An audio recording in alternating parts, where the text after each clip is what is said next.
మనకి ఎండలు మండిపోతున్నప్పుడు ఒకే ఒక ఆప్షన్ బయట కనిపించేది ఏంటంటే పుచ్చకాయ. చక్కగా చల్లటి పుచ్చకాయ తింటే కడుపు చాలా చల్లగా అనిపిస్తుంది. జ్యూస్ కూడా ఎక్కువ మంది తాగుతూ ఉంటారు. కానీ ఫ్రూట్‌గా తీసుకుంటేనే మంచిదనమాట. వైటమిన్స్, మినరల్స్‌తో పాటు ఫైబర్ కంటెంట్ కూడా బాగా ఉంటుంది.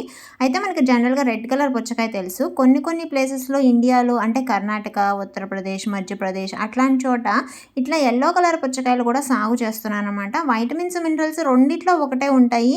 కానీ ఇది కూడా చాలా చాలా టేస్టీగుంది. ఎవరన్నా కొత్తగా ట్రై చేయాలనుకున్న వాళ్ళు ఇది కూడా ట్రై చేయొచ్చు. చాలా బావుంది టేస్ట్ అనేది. అయితే పుచ్చకాయ చాలా చాలా మంచిదండి. ఇమ్యూన్ సిస్టమ్‌ని పెంచుతుంది. మన హార్ట్ హెల్త్‌కి చాలా మంచిది. క్యాన్సర్ రాకుండా కూడా దాంట్లో ఎన్నో వైటమిన్స్ ఉంటాయి.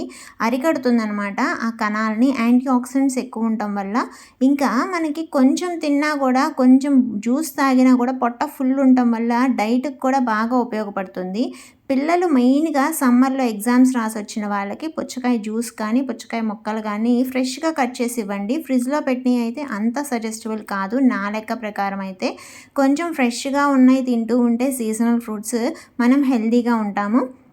ఇన్‌స్టంట్ ఎనర్జీ రావాలన్నా కూడా పుచ్చకాయ చాలా చాలా మంచిదనమాట. తప్పకుండా ట్రై చేయండి. ఈ యెల్లో కలర్ పుచ్చకాయ కూడా చాలా బావుంది. Thank you friends.